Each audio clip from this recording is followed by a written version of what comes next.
수학을 해야죠. 근데 저희 애가 선행을 조금 늦게 시작한 편이에요. 근데 문제집 값 건졌네. 잘했어. 뭐 이런 식으로. 사실 이거는 공부를 해보신 분들이라면 다 아실 건데 그거를 실천을 못 하시는 것 같아요. 작은 애 같은 경우는 그걸 사달라고 막 이러는 거죠. 그러면 이제 공부해, 뭐 해 하면은 네 하고 좀 공부하는 거죠. 받고 싶어가지고.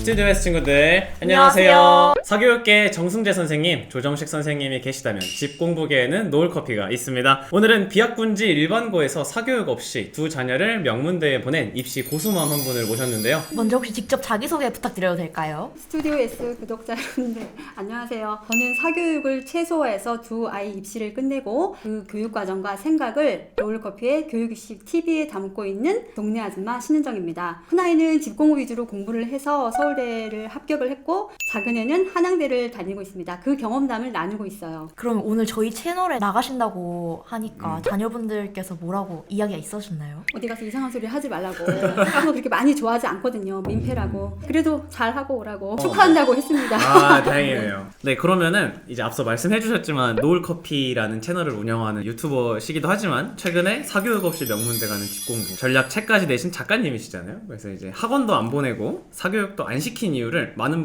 분들이 가장 궁금해하실 것 같아서 왜 학원 안 보내시고 사교육을 안 하셨는지 한번 말씀해 주시면 좋을 것 같아요. 사교육을 전혀 하지 않은 것은 아닙니다. 그러니까 저 꼭 필요한 시기에는 활용할 수 있다면 좋다고 생각을 해요. 네. 공부를 해보다가 부족한 부분이 있으면 학원을 이용해도 된다고 생각을 하고요. 그리고 이제 저희가 사교육을 많이 안 한 이유는 혼자 하는 것이 제대로 남는다. 그런 확고한 생각이 있었습니다. 저학년부터 자기가 스스로 계획을 짜서 실천해보고 그게 안 되면 시행착오를 겪어가면서 고쳐보고 그런 과정이 장기적으로는 고학년에 올라가서도 자기가 이제 밸런스 있게 공부를 하는 방법이 될 수도 있고 어른이 돼서도 성인이 돼서도 좋은 경험이 되지 않을까 생각을 했어요. 또 중요한 이유 중에 하나가 저희가 되게 힘들게 시작을 했거든요. 그러니까 25년 전이니까 지금은 이제 뭐 밥은 먹고 산다 해서 잘 살고 있긴 한데 그때는 정말 어렵게 시작을 해서 제가 대충 살면 저희 아이들이 이제 경제적으로 비슷하게 힘들게 시작하지 않을까 그 생각이 너무 힘들어서 저는 이제 학원비를 좀 아껴서 대학 이후에 공부를 더 한다거나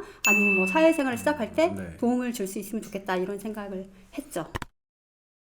여긴 없는 건데 그냥 여쭤보고 싶은 거라서 혼자 공부한 게 제대로 남는다라고 해주셨잖아요. 저도 너무 공감하는 말인데 그거를 이제 그렇게 교육을 시키셔야겠다라고 마음을 먹은 계기가 있으세요? 사실 이거는 저도 정말 이해가 안 되는데 공부를 해보신 분들이라면 다 아실 건데 그거를 실천을 못 하시는 것 같아요. 자기 자식은 또 자기가 해봤던 경험과는 또 다르게 생각을 하시는 것 같아요. 더 사랑해서 그런 건지 본인이 혼자 해서 남는다는 거를 분명히 아실 텐데 저보다 더 공부 많이 해보시고 잘하신 분들이 그걸 실천하지 못하고 계신 게 아닌가 좀 그렇게 생각을 합니다. 그리고 주변에도 보면 학원을 많이 안 다니고도 잘 해낸 분들이 많아요. 뭐 제 동생이나 남편도 그렇고 열심히 혼자 해서 충분히 잘 해낸 사례가 많아가지고 저는 의심하지 않았습니다. 그리고 어렸을 때부터 제가 교육 카페나 이런 데서 많이 찾았어요. 찾아보고 검색을 많이 해보고 아이들을 위해서 준비할 게 무엇인가 많이 찾아봤는데 우리 때처럼 옛날 사례가 아니더라도 저희 애들보다 지금 뭐 비슷한 또래 애들도 분명히 잘 해내고 있는 경우가 많더라고요. 실제로 한 몇 년 선배들도 충분히 잘하고 있는 분들을 많이 봐서 별로 의심하지 않았습니다. 그 다음으로는 도대체 뭘 시켰길래 어떻게 공부를 시켰길래 이렇게 사교육 없이 서울대를 보냈냐라는 질문을 많이 받아보셨을 것 같아요. 미취학 아동을 자녀로 두신 학부모님들도 정말 많이 저희 채널을 구독하고 계시거든요. 혹시 이 미취학 시기에 작가님만의 어떤 육아 원칙이 있으셨는지. 육아를 미취학 때는 어떻게 해야지 뭐 어떻게 해서 공부를 잘 시켜야지 이런 구체적인 생각은 못했던 것 같아요. 그때는 저도 이제 엄마를 처음 하는 거니까 배워가면서 이제 조금씩 하다가 안 되면 책을 찾아보기도 하고 선배 맘에 묶이기도 하고 하면서 제 육아 원칙을 만들어갔다 그렇게 생각하시면 될 것 같고요. 제가 미취학 때는 회사에서 갔다 오면은 밤 8시가 됐어. 그러니까 너무 시간이 적었기 때문에 집에 뭐 빨래 쌓아두고 설거지 쌓아두고 무조건 아이와 함께 놀아주고 책 읽어주고 그 정도만 한 것 같습니다. 대단하신데요. 아니, 많이들 그러실 거예요. 워킹맘 어머님들이 정말 많이들 그러실 거예요. 그런 엄마랑 같이 책 읽고 그랬던 경험이 나중에까지도 도움이 됐을 것 같아요, 아이들에게도. 그때는 아이와 눈 마주치는 그 시간을 정말 열심히 하려고 했죠. 몰입 육아라고 제가 생각을 하는데 양보다 질이다. 그 시간에 너무 조금 쓰는 거에 대해서 너무 미안해하지 않고 그때는 충분히 그 시간을 활용해서 잘 해주시면 충분히 잘 해낼 수 있다고 생각을 합니다. 이제 두 자녀분이 모두 이과라고 알고 있는데요. 혹시 이 시기에 어릴 때부터 약간 그런 얘기 있잖아요. 수학하고 과학은 머리가 팽팽팽 돌 때 많이 시켜놔야 된다. 이제 이런 얘기들이 있으니까 혹시 그 시기에 좀 수과학적으로 이렇게 발달시키기 위해서 특별히 신경 쓰신 부분이 있으실까요? 그냥 어릴 때 그 비싼 교구들이 굉장히 유행을 할 때였어요. 근데 네. 저는 이제 그런 거 하나도 안 시켜봤습니다. 그냥 블록, 레고하고 그 정도만 했고 그냥 시계 보기부터 집에서 특별히 기억나는 게 뭐 19, 뭐 28, 뭐 짝꿍수 이런 거 맞추기 게임 뭐 이런 거 정도만 네. 한 것 같아요. 특별히 뭐 어떤 교구나 뭘 사용하진 않았습니다. 그래서 이제 수학 공부하는 속도를 보면서 이 애가 뭐 나라를 구원할 뭐 인류를 뭐 일으킬 이런 애는 아니구나 하고 그 영재급은 아니구나 하고 생각을 했습니다. 그래도 그 일하시고 돌아오셔서 그 짧은 시간에 그런 놀이들도 하려고 하시고 이제 그러셨던 거죠. 네. 시간을 많이 보내시려고. 주말도 제가 다른 일정은 아예 없었던 것 같아요. 그때만은 아이와 최선을 다해서 놀아주려고 애한테 미안하니까 그때는 무조건 애한테 맞춰서 항상 저를 저녁에 기다리고 있대요. 네. 그 전철역에서 뛰어서 빨리 와서 걔랑 놀아줘야 되기 때문에 저를 거기 그 현관 앞에서 저녁만 되면 앉아서 기다리고 있다는 거예요. 그 생각하면 집에서 같이 있을 때 딴 걸 할 수가 없더라고요. 그렇다면 작가님이 생각하시기에 미취학 시기 이것만 진짜 꼭 놓치지 않았으면 하는 것 조언해 주신다면 어떤 게 있을까요? 일단 미취학에서 제일 중요한 거는 팔맛대고 책 읽기. 너무 중요한 맞아요. 이 얘기 얘기가- 정말 많이 하세요. 네. 네, 이거는 아마 누구라도 지키고 계실 텐데 스킨십도 굉장히 중요합니다. 계속 팔 맞대고서 누워서 같이 책 읽어주는 그 시간이 가장 중요한 것 같아요. 그때부터 어휘나 배경 지식도 사실은 조금씩 아이가 궁금해하는 만큼은 충분히 얘기를 해주면서 책을 읽어줬던 것 같습니다. 그리고 이제 영어 듣기 읽기, 리딩 교재나 문제를 풀고 이런 걸 한 건 아니고 네. 그때는 많이 듣게 해주려고 노력했어요. 네. 그래서 이제 영어 동화책을 계속 뭐 몇십 권, 한 20권 정도를 계속 같이 노래를 불러주고 들었어요. 네. 근데 애가 전혀 따라 부르지도 않고 관심이 없어요. 네. 그래서 이게 도대체 효과가 있는 건가? 필요가 있을까? 하고 생각을 했지만 그래도 꾸준히 했었는데 그러니까 1년이 조금 지났는데 애가 그 20권에 나온 노래를 한 번에 다 부르더라고요. 와. 한꺼번에. 그 그러니까 전까지 한 번도 안 네, 부르다가 안 부르다가 어느 시기가 딱 지나니까 그걸 다 부르는 거예요. 그러니까 그동안 걔가 계속 듣고 있었던 거죠. 그러니까 저도 그때 많이 배웠거든요. 아, 이렇게 아이들이 표가 바로 나지 않아도 꾸준히 하면 계단으로 한번 맞아요. 성장하는 걸 보여준다. 맞아요. 그래서 힘들어도 꾸준히 해야 되는 게 맞구나 하고 그때 배운 것 같아요. 또 중요하게 생각하는 게 저는 태도, 가르치는 게 중요하다고 생각해요. 네. 그 어머니가 뭐라라 하실지도 모르겠는데 초등 고학년만 돼도 아이들의 생각을 바꾼다는 게 쉽지가 않잖아요. 네. 사춘기가 좀 이렇게 내려왔고 그래서 저는 저학년부터 아이들에게 태도를 가르쳐야 된다고 생각을 합니다. 뭐 태도라고 하면 뭐 대단한 게 아니라 네. 사실 가장 기본적인 것들 있죠. 초록볼에 건너야 되고 쓰레기 함부로 버리면 안 되고 어른 보면 인사해야 되고 그리고 태어났으니까 열심히 살아야 되고 네. 그러니까 이런 삶의 가치 뭐 이런 거를 그때부터 사실 가르치면 아이들이 힘들거나 그런 시기가 와도 나의 삶의 태도만 바르게 되어 있다면 또 제자리에 금방 돌아올 수 있다고 생각을 해요. 괜히 세살보다 여든까지 간다라는 그쵸, 속담이 있는 게 그쵸. 아니니까 선생님한테 인사 잘해야 된다 이런 거를 되게 기본적인 것부터 시작을 하는데 되게 거기 큰 줄기를 잡아놔야 이게 가지가 나가는 거잖아요. 그렇죠. 공부를 안 하거나 사춘기에 많이 삐뚤어지는 친구들이 사실 공부를 안 하는 건 둘째 문제고 삶의 그 태도가 문제가 되는 경우가 많잖아요. 네. 뭐 지각을 계속 한다든지 뭐 선생님한테 이제 되는 뭐 거. 그런 기본적인 자세가 안 되어 있을 때 다 흐트러진다고 생각을 하고 사실 그것만 잘 되어 있으면 최소한 바른 어른으로는 잘합니다. 그러니까 네. 공부만 잘하는 게 아니라 공부도 잘 시키자 뭐 이런 생각으로 하시면 된다고 생각을 해요. 좋은 말씀인 것 같아요. 아까 책 같은 경우 많이 읽어주셨다고 하셨잖아요. 어느 분야의 책을 많이 읽어주셨는지 기억나시나요? 사실은 이제 아이들이 좋아하는 책 위주로 많이 읽게 되는데 네. 저희 애들이 이제 수과학 쪽을 많이 좋아했어요. 네. 그때 수과학 쪽은 정말 많이 읽었던 것 같아요. 근데 사실 지금 아쉬움이 남아요. 제가 좀 왜요? 골고루를 아. 읽어주었어야 하지 않나라는 생각을 나중에 했습니다. 그러니까 국어 나중에 고학년 올라가 지문을 푸는데 이제 수과학은 그냥 딱 지문 나오면 바로 풀더라고요. 근데 나머지 이제 뭐 경제, 철학, 뭐 문과 쪽 들어가면은 너무 고생하는 걸 많이 봐서 제가 다시 돌아간다면 좋아하는 것들 일단 많이 읽되 네. 그래도 어느 정도는 균형 맞춰서 했어야 된다. 그래도 뭔가 엄마랑 같이 막 책 읽고 영어 노래 듣고 이렇게 했던 것들이 뭔가 공부에 대해 긍정적인 기억으로 어렸을 때부터 자리 잡을 수 있게 마련해 주신 것 같아서 정말 좋은 방법인 것 같아요. 그럼 이제 미착식 얘기를 좀 해봤고요. 그다음에 이제 집 공부의 시작 그리고 기본이 잡힌 시기가 되게 초등학생 때일 것 같아요. 그래서 초등 시기의 공부 습관이나 학습적인 면에서 가장 중요시 하셨던 건 어떤 것일까요?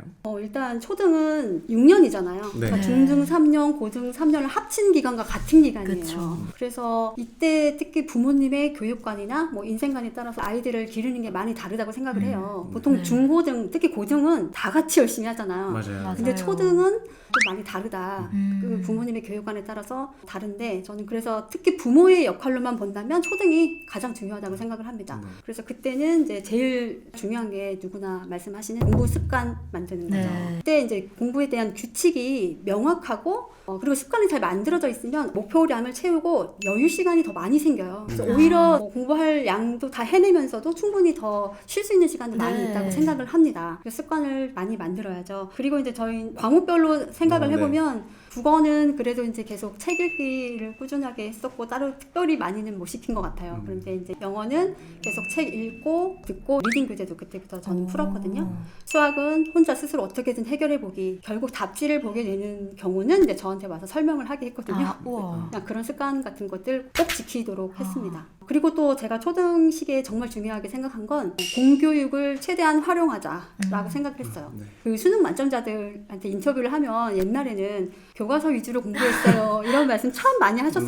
맞아요, 네. 우리는 다른 걸 기대하고 묻는 거잖아요. 뭐 어떻게 공부했고 뭐 이런 걸 맞아요. 기대하는데 너무 가벼운 그런 답이니까 개그 소재로 패러디도 되고 했지만 저는 이제 그게 굉장히 중요한 비결이라고 생각을 해요. 교과서 위주로 공부했다고 하면 이제 교과서는 일단 그 아이 학년에 꼭 알고 넘어가야 하는 중요한 내용들이 다 교과서에 요약되어 있고 네. 그것뿐 아니라 일단 교과서 위주로 공부하려면 학교생활 전반을 충실하게 했다고 생각을 해요. 네. 저는 저희 애들을 학교 행사를 굉장히 많이 다 참여했어요. 그러니까 학원을 저희가 따로 안 다녔기 때문에 시간이 좀 여유가 있잖아요. 네. 그래서 그걸 모두 이제 뭐 탐구 대회, 영어 말하기 대회부터 오, 네. 모든 대회를 거의 다 참여한 것 같아요. 학교 안에서만도 충분하게 무궁무진하게 좋은 기회가 많다. 뭐 이렇게 생각을 합니다. 네, 진짜 저도 공감을 하는 게 면접도 그렇고 제가 고등학교 생활하면서도 그렇고 발표할 일이 정말 많더라고요. 근데 맞아요. 저는 발표가 그래도 좀 편한 축에 속하다고 생각을 했는데 왜 그렇지? 라고 생각을 해봤을 때 초등학교 때부터 꾸준하게 의도했든 의도하지 않았든 발표 기회가 많았구나 라는 생각이 들더라고요. 그래서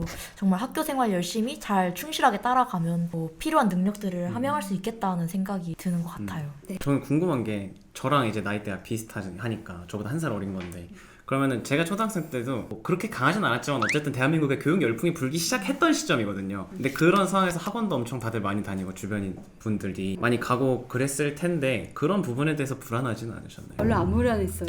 왜요? 저는 이상하게 고민 없이 학원을 보내는 것 자체가 더 위험하다고 생각하는 아. 사람이거든요. 혼자 스스로 해보고 계획을 짜고 시행착오를 거치는 그 일련의 과정들을 스스로 성장할 수 있는 기회를 뺏는 것이라고 생각을 했습니다. 그리고 저도 고학년에 올라가면은 사실 그때 정말 학원이 필요한 시간이 있다고 생각해요. 있어요, 그때는 네. 이제 목표점에 거의 도달을 했기 때문에 시행착오 겪을 시간이 없잖아요. 네. 그때는 사실은 정말 안 되는 부분은 딱 공부를 학원이나 뭐 사교육 도움을 받을 수 있다고 생각을 하지만 저학년 때는 늦게 가거나 돌아가도 충분히 아이가 경험할 수 있도록 기회를 주는 게 맞다고 생각을 했습니다. 저는 오히려 학원을 계속 보내는 게 더 걱정될 것 같아요. 이런 식으로 초등학교 저학년 때부터 집 공부, 엄마표 공부를 많이 시키신 것 같은데 가장 집중해서 공부시킨 것은 어떤 것이었는지 많이 궁금해하실 것 같아요, 시청자분들께서. 혹시 어떤 부분이었을까요? 저학년에는 일단 영어에 집중을 많이 했습니다. 네. 그러니까 수학 같은 경우는 엄마가 원한다고 이렇게 속도를 막 끌고 갈 수가 없어요. 성취도에 맞게 애가 따라 할 수 있는 수준에 맞춰서 진도가 나가야 되는 게 맞고 대신에 저는 영어는 언어이기 때문에 그 영어권 또래 친구들 수준만큼은 할 수 있겠다라고 저는 생각을 했어요. 그래서 영어를 좀 어렸을 때 많이 시킨 편이죠. 파닉스부터 네. 저랑 같이 했거든요. 파닉스는 이제 스타폴이라고 사이트가 있어요. 그 사이트에 재미있는 영상들도 있고 그 워크시트 써서 네. 공부할 수 있는 거 다 무료로 제공이 되기 때문에 엄마가 발음이 안 좋아도 충분히 그 사이트를 활용해서 다 하실 수 있습니다. 제가 이제 특별하게 신경 썼던 점은 영어를 공부할 때 책 읽기하고 영어 공부를 약간 분리해서 시켰어요. 읽기는 이제 무조건 즐겁게 네. 재밌게만 할 수 있도록 그런 영역으로 남겨두자 하는 그런 마음이 있었습니다. 그래서 책을 읽고 뭐 요약 서머리를 시키거나 어휘 테스트를 한 적은 없고 뭐 제가 같이 읽으면 같이 막 얘기하고 네네. 그런 건 했지만 책으로는 절대 그렇게 하지 않았어요. 대신에 이제 공부는 리딩 교재로만 했습니다. 리딩 교재를 처음에 리스닝부터 하고 한 줄 한 줄 해석시키는 것도 다 하고 그다음에 거기 나오는 어휘 시험까지 리딩 교재로만 영어 공부를 딱 30-40분밖에 안 했어요. 매일 딱 그거 하고 나머지 시간은 영어 듣기, 읽기. 영어 책이 사실 정말 재밌더라고요. 저는 개인적으로 제가 영어를 못하는데 애들 초등학교 때 영어는 저 같이 많이 읽었거든요. 네. 저도 막 재밌어가지고 제가 막 읽었어요. 맞아요. 그 내용이 재밌는 시리즈들은 보면 아. 내용 자체가 우리나라에서는 책으로 못 나올 법한 내용이 제가 기억에는 많다고 생각을 해요. 뭐 할머니가 복숭아로 바뀌었는데 그걸 먹어서 없애요. 너무 황당히 말도 안 돼 막 이런 내용도 맞아요. 많아서 애들이 막 쏙 빠져서 읽었었던 기억이 있어요. 제목 기억나세요? 제목은 기억이 안 나요. 로알드 달 작가님 시리즈 중에 아, 하나였어요. 네. 그 시리즈를 너무 좋아해가지고 저도 같이 많이 읽었거든요. 재밌는 책이 정말 많아요. 그 교재를 저랑 같이 읽고 얘기도 많이 하고 그래서 애들이 그걸 읽고 싶어가지고 작은 애 같은 경우는 해리포터 시리즈 그다음에 퍼시 잭슨 뭐 그다음에 워리어스 뭐 그런 시리즈들을 읽고 싶어가지고 그걸 다음 거를 사달라고 막 이러는 거예요. 그러면 이제 공부해 뭐 해 하면은 네 하고 공부하는 거죠. 와. 그 책을 받고 싶어가지고 그렇게 미끼로 사용했습니다. 그 당근으로 사용했습니다. 그러면 초등학생 때는 이제 영어를 가장 중심적으로 하셨고 혹시나 또 다른 그리고 것도 이제 있을까요? 다른 건 이제 예체능. 초등 저학년이 가장 좋다고 생각을 해요. 맞아요. 사실 미취학 때도 많이 하시는데 그때 힘들게 막 1년 내내 하는 거를 뭐 초 1, 2 하면 막 한두 달에 하더라고요. 그래서 초등학교 저학년 때 예체능을 꼭 하시라. 악기 하나, 운동 하나 하시면 좋은데 저희 애들은 피아노를 처음에 시켰죠. 저는 마음이 이제 엄마니까 악보를 볼 줄 알면 수행평가가 편할 거야. 그래서 악보를 볼 줄 알게 해야 돼. 약간 전 다 서바이벌. 수영도 2년 시켰는데 그것도 물에 빠지면 안 돼. 살아야지. 그래서 제가 예체능을 꼭 하면 좋겠다 생각하는 게그 악기를 배우거나 운동을 배우는 과정이 공부하는 과정과 비슷하다고 생각을 해요. 네. 처음에는 계속 음질도 안 좋고 계속 이상했지만 어느 순간 보면 또 이렇게 딱 올라가죠. 굉장히 그렇죠, 맞아요. 또 끈기도 배울 수 있고 그래서 저는 그때 예체능을 많이 하는 건 비추인데 딱 선택과 집중해서 좋아하는 거 하나하나 시키시면 좋을 것 같다 생각을 합니다. 저도 작가님 말씀 듣고 너무너무 공감이 되었던 게 저도 어렸을 때부터 바이올린을 했었거든요. 근데 저는 고등학교 선택하는데 바이올린이 되게 큰 영향을 미쳤어요. 고등학교 가면 보통 악기나 그런 걸 많이 그만두잖아요. 그래서 저는 학교에서도 고등학교 때도 좀 계속 이걸 하고 싶어서 1인 2기라는 프로그램이 있는 학교를 좀 가고 싶다라는 마음이 있었고 그래서 제가 졸업한 고등학교를 진학하게 되었는데 그만큼 바이올린이 저한테는 큰 존재였고 고등학교 때 스트레스 푸는데도 진짜 많이 도움이 되었던 것 같아서 어렸을 때부터 시켜주셨던 부모님께도 감사하다는 생각이 들더라고요. 정말 그렇군요. 네. 네, 이제 초등학교 저학년에서 중점을 두셨던 거는 이제 영어랑 예체능 선택과 집중을 해달라는 말씀을 해주셨고 초등 고학년으로 좀 넘어가 보려고 해요. 조금 더 전략적인 공부가 이제 시작이 됐을 것 같은데 초등 고학년 때 가장 집중해서 공부시키셨던 게 뭔지 말씀해 주시면 좋을 것 같아요. 초등 고학년부터는 이제 수학을 본격적으로 시작을 했습니다. 네. 수학을 해야죠. 근데 저희 애가 그래도 이제 선행을 조금 늦게 시작한 편이에요. 그러니까 네. 5학년 2학기에 시작을 했기 때문에 그래서 많이 친구들이 질문을 하는 거예요. 근데 저희 애가 좀 공부를 잘하는 편이었으니까 질문을 저희 애한테 하는데 네. 뭐 6학년 거 가져와서 하고 중학교 1학년, 2학년 거 가져와서 하니까 자기가 이제 안 했으니까 나 너무 안 하고 있는 거 아닌가 막 이런 생각을 할 때쯤이었던 것 같아요. 네. 그래서 저도 이제 그때 시작을 다시 해서 이제 좀 빨리 좀 해보자 했더니 아이가 오히려 좋아했습니다. 현행 공부 5학년 2학기 공부보다 그 진도 나가고 싶어가지고 굉장히 열심히 해서 좀 빠르게 좀 진도가 나갔던 것 같아요. 네. 수학이 어떤 과목보다 공부 정서가 가장 중요하다고 저는 생각을 해요. 뭐 실수했다, 뭐 틀렸다 이렇게 해서 지적을 받으면 너무 이제 위축되고 사실 이제 득보다 실이 크다고 생각을 하거든요. 좀 틀려도 별로 신경 쓰지 않고 열심히 하는 과정만 칭찬했습니다. 틀리면 이제 문제집값 건졌네, 잘했어, 뭐 이런 식으로 계속 그걸 입에 달고 살았어요. 네. 그래서 아이들이 좀 틀려도 스트레스 받지 않았던 것 같습니다. 제가 다른 거는 뭐라고 한 적 많아요. 근데 그래요? 수학은 정말 안 했어요. 국어는 저도 못해가지고 국어는 어떻게 하면 잘하는 거냐? 뭐 저희 애들이랑 같이 상의했거든요. 네. 서로 그런 얘기 했는데 영어는 이제 제가 딱 뭐 답이 있으니까 답안지가 있으면 제가 힘이 생기잖아요. 답안지로 틀렸어 막 이렇게 하면서 혼내키고 했지만 수학은 거의 안 혼냈어요. 이렇게 말씀을 계속 들어보니까 점점 일타코치님, 작가님의 전략이 드러나고 있는 것 같아요. 초등 때까지는 근데 집에서 뭔가 수학도 하고 영어도 하고 엄마랑 같이 공부를 하고 이러는 경우가 많은데 중학교 올라가면 진짜로 정기고사, 중간고사, 기말고사 이렇게 있고